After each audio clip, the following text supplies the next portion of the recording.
ಈ ಥರ ನೆನೆಸಿದ ಕಡಲೆಕಾಳು ಏನಾದರೂ ನಿಮ್ಮ ಮನೇಲಿದ್ದರೆ super and tasty and healthy ಆಗಿರುವಂಥ ಒಂದು ರೆಸಿಪಿನ ಮಾಡ್ಬೋದು. ಹಾಗಿದ್ರೆ ಬನ್ನಿ, ಇನ್ಯಾಕೆ ತಡ, ನಾವು ಆ ರೆಸಿಪಿ ಏನು ಅಂತ ನಾನು ನಿಮಗೆ ತೋರಿಸ್ತೀನಿ. ಹಾಗಿದ್ರೆ ವಿಡಿಯೋನ ಎಲ್ಲೂ ಸ್ಕಿಪ್ ಮಾಡಬೇಡಿ, ಪೂರ್ತಿಯಾಗಿ ನೋಡಿ. ಫಸ್ಟು ನಾನಿಲ್ಲಿ ತೊಗೊಂಡಿರೋದು ಒಂದು ಮಿಕ್ಸಿ ಜಾರ್ಗೆ ನೆನೆಸಿರುವಂಥ ಕಡಲೆಕಾಳನ್ನು ಹಾಕ್ತಾಯಿದ್ದೀನಿ. ನಾನಿಲ್ಲಿ ಹಾಕಿರೋದು 2 ಕಪ್ಪು ಕಡಲೆಕಾಳು, ನೆನೆಸಿದ ಕಡಲೆಕಾಳು. ಆಮೇಲೆ 1 ಕಪ್ಪು ಚಿರೋಟಿ ರವೆ ಅಥವಾ ಬೇಕಿದ್ರೆ ಬಾಂಬೆ ರವೆನೂ ನಾವು ತೊಗೋಬೋದು. ಅದನ್ನು ಕೂಡ 1 ಕಪ್ಪನ್ನು ನಾನು ಮಿಕ್ಸಿಗೆ ಹಾಕ್ತಾಯಿದ್ದೀನಿ. ಕಡಲೆನ ನಾನು ಮೊದಲೇ ಬಿಸಿನೀರಲ್ಲಿ ನೆನೆಸಿಟ್ಟಿದ್ದೆ, ಸೊ ಅದನ್ನು ಹಾಕ್ತಾಯಿದ್ದೀನಿ. ಆಮೇಲೆ 1 ಚಮಚ ಜೀರಿಗೆ, 2 ಹಸಿಮೆಣಸಿನ್ಕಾಯಿ, ಒಂಚೂರು ಹಸಿ ಶುಂಠಿ, ಹಾಗೆ 1 ಬೆಳ್ಳುಳ್ಳಿನ ಹಾಕ್ತಾಯಿದ್ದೀನಿ.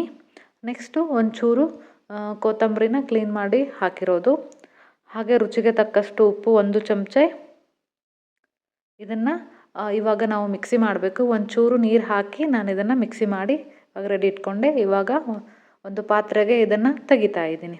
ಈ ಥರ ನುಣ್ಣಗೆ ಇದು ಮಿಕ್ಸಿ ಆಗಬೇಕು, ಆ ಥರ ನಾವು ಇದನ್ನು ಮಿಕ್ಸಿ ಮಾಡಬೇಕು.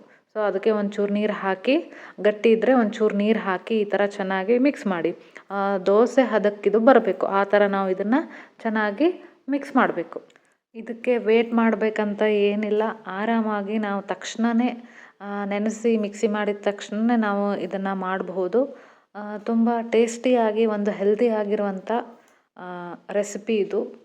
ಸೊ ನಾವು ಆವಾಗಲೇ ಕ್ವಿಕ್ಕಾಗಿ ನಮಗೇನಾದರೂ ದೋಸೆ ತಿನ್ಬೇಕನ್ಸಿದ್ರೆ ಅಕ್ಕಿ ನೆನೆಯೋದು ಬೇಡ, ಉದ್ದಿನಬೇಳೆ ಹಾಕೋದು ಬೇಡ, ಏನೂ ಬೇಡ. ಸಡನ್ನಾಗಿ 1-2 ತಾಸು ಒಂದು ವೇಳೆ ಕಡಲೆಕಾಳು ನೆನೆಸಿದ್ದಿದ್ರೆ ನಾವು ಹಾಕ್ಕೊಂಡು ಈ ಥರ ಮಾಡ್ಕೋಬೋದು. ನಂತರ ಇಲ್ಲಿ ನಾನೇನು ಮಾಡ್ತಿದ್ದೀನಿ ಅಂದರೆ ಗ್ಯಾಸ್ ಹಚ್ಚಿ ದೋಸೆ ಇಡುವಂಥ ಹಂಚನ್ನು ಇಟ್ಟಿದ್ದೀನಿ. ನಾವು ನಾರ್ಮಲ್ಲಾಗಿ ದೋಸೆನ ಹೇಗೆ ಹಾಕ್ತೀವೋ ಅದೇ ಥರ ನಾವು ಆದಷ್ಟು ತೆಳುವಾಗಿ ಹಾಕಲಿಕ್ಕೆ ಟ್ರೈ ಮಾಡಬೇಕು. ತೆಳುವಾದಷ್ಟು ದೋಸೆ ಗರಿ ಗರಿಯಾಗಿ ಕ್ರಿಸ್ಪಿಯಾಗಿ ಬರುತ್ತೆ ಅಷ್ಟೇ. ಮೇಲೆ ಒಂಚೂರು ನೀವು ಬೇಕಿದ್ದರೆ ತುಪ್ಪನಾದರೂ ಹಾಕಿ, ಬೆಣ್ಣೆ ಇಲ್ಲ ಆಯಿಲ್ ಆದರೂ ನೀವು ಹಾಕೋಬೋದು. ನಾನಿಲ್ಲಿ ಆಯಿಲನ್ನು ಮೇಲೆ ಒಂಚೂರು ಸ್ಪ್ರೆಡ್ ಮಾಡ್ತಾ ಇದ್ದೀನಿ. ಇದನ್ನು ನೀಟಾಗಿ 2 ಕಡೆ ನೀಟಾಗಿ ಚೆನ್ನಾಗಿ ಬೇಯಿಸ್ಕೋಬೇಕು. ನೋಡಿ ಇವಾಗ ಎಷ್ಟು ನೀಟಾಗಿ ಇದು ಬೆಂದಿದೆ. ಹಂಚಿಗದು ಏನೂ ಹತ್ತಲ್ಲ, ಆರಾಮಾಗಿ ಬಂದುಬಿಡುತ್ತೆ. ನೋಡಿ ಎಷ್ಟು ನೀಟಾಗಿ ಬಂದಿದೆ. ಇದ್ರ ಜೊತೆ ನಾವು ಕುಸ್ತಿ ಹಿಡಿಯೋದು ಬೇಕಾಗೇ ಇಲ್ಲ, ಆರಾಮಾಗಿ ದೋಸೆ ಬಂತು. ದೋಸೆನೂ ರೆಡಿ ಆಯಿತು. ಸೊ ಸೆಕೆಂಡ್ ಒನ್ನು ನಾನು ಅದೇ ಥರ ನಿಮಗೆ ಮಾಡಿ ತೋರಿಸ್ತಾ ಇದ್ದೀನಿ. ಕಾದಿರೋ ಹಂಚಿಗೆ ಸೇಮ್ ನೀರನ್ನು ಸ್ವಲ್ಪ ಹಾಕಿ ಮೇಲೆ ದೋಸೆನ ಆದಷ್ಟು ತಿಳುವಾಗಿ ನಾನು ಹಾಕಲಿಕ್ಕೆ ಟ್ರೈ ಮಾಡ್ತಾ ಇದ್ದೀನಿ. ಎಷ್ಟು ತಿಳುವಾಗಿ ಹಾಕ್ತಿರೋ ಅಷ್ಟು ಚೆನ್ನಾಗಿ ದೋಸೆ ಕ್ರಿಸ್ಪಿಯಾಗಿ ಬರುತ್ತೆ. ಇದೇನು ಹರಿಯಲ್ಲ, ಏನೂ ಆಗಲ್ಲ, ಅಷ್ಟು ನೀಟಾಗಿ ದೋಸೆ ಬರ್ತಾಯಿದೆ. ನೀವು ಮಾರ್ನಿಂಗ್ ಬ್ರೇಕ್ಫಾಸ್ಟಿಗಾದರೂ ಮಾಡ್ಕೊರಿ, ಇಲ್ಲ ಲಂಚ್ಗಾದರೂ ನೀವು ಕಟ್ತೀನಂದರೆ ಏನು ತೊಂದರೆ ಇಲ್ಲ. ಎಷ್ಟು ನೀಟಾಗಿ ಪರ್ಫೆಕ್ಟಾಗಿ ಅಕ್ಕಿ ದೋಸೆ ಹೇಗೆ ಬರುತ್ತೋ ಅದಕ್ಕಿಂತ ಚೆನ್ನಾಗೇ ಬರುತ್ತೆ, ಹಾಗೆ ಹೆಲ್ದಿ ಕೂಡ ಇರುತ್ತೆ. ಸೊ ಒಂದು ಸಲ ನಿಮ್ಮ ಮನೇಲಿ ಡಿಫ್ರೆಂಟ್ ಆಗಿರುತ್ತೆ ರೆಸಿಪಿ, ಟ್ರೈ ಮಾಡಿ ನೋಡಿ. ಈ ದೋಸೆ ಹಾಕಬೇಕಾದ್ರೆ ಸ್ಮೆಲ್ ಕೂಡ ಅಷ್ಟೇ ಘಮ ಘಮ ಅಂತ ಬರ್ತಾಯಿತ್ತು. ಯಾಕಂತ ನಿಮ್ಗೆ ಗೊತ್ತಿದೆ, ಮಿಕ್ಸಿ ಜಾರಲ್ಲಿ ನಾವು ಹಸಿ ಶುಂಠಿ ಮತ್ತು ಬೆಳ್ಳುಳ್ಳಿನ ಹಾಕಿರ್ತೀವಲ್ವ, ಅದಕ್ಕೆ ಆ ಸ್ಮೆಲ್ ಮಾತ್ರ ಸಖತ್ತಾಗಿದೆ. ಎಷ್ಟು ಸ್ಮೆಲ್ಲಿಗೆ ತಿನ್ಬೇಕನ್ಸುತ್ತೆ ಎಕ್ಸ್ಟ್ರಾ. ಈ ಚಳಿಗಾಲದಲ್ಲಿ ಅಥವಾ ಮಳೆಗಾಲದಲ್ಲಿ ಇನ್ಸ್ಟಂಟಾಗಿ ನಾವು ಇದನ್ನು ಮಾಡ್ಕೊಂಡು ತಿನ್ಬೋದು. ನಮಗೆ ಬೇಕಾಗಿರುವಂಥ ಗರಿ ಗರಿ ಕಡಲೆಕಾಳು ದೋಸೆ ರೆಡಿ ಆಯಿತು.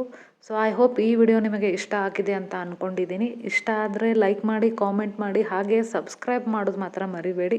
ಈ ವಿಡಿಯೋನ ಆದಷ್ಟು ನಿಮ್ಮ ಫ್ಯಾಮ್ಲಿ ಫ್ರೆಂಡ್ಸ್ಗೆ ಶೇರ್ ಮಾಡಿ. ಇನ್ನೂ ಹೆಚ್ಚಿನ ರೆಸಿಪಿಗಳು ಬೇಕಂದರೆ ಒಮ್ಮೆ ಹೋಗಿ ನನ್ನ ಫುಡ್ಸ್ ಗುಡ್ ಚಾನಲ್ಲಿಗೆ ವಿಸಿಟ್ ಮಾಡಿ, ಎಲ್ಲ ರೆಸಿಪಿನೂ ಟ್ರೈ ಮಾಡಿ. ಖಂಡಿತವಾಗ್ಲೂ ನಿಮಗೆ ಇಷ್ಟ ಆಗುತ್ತೆ. ಸೊ ಎಲ್ಲ ವಿಡಿಯೋ ಟ್ರೈ ಮಾಡಿಲ್ಲ ಅಂದರೂ ಪರವಾಗಿಲ್ಲ, ಎಲ್ಲ ವಿಡಿಯೋನೂ ಒಮ್ಮೆ ನೋಡಿ. ಇನ್ನೊಂದು ಹೊಸ ರೆಸಿಪಿ ಜೊತೆಗೆ ಮತ್ತೊಂದು ಹೊಸ ವಿಡಿಯೋದಲ್ಲಿ ಮತ್ತೆ ಸಿಗೋಣ. ಥ್ಯಾಂಕ್ ಯು, ಧನ್ಯವಾದಗಳು.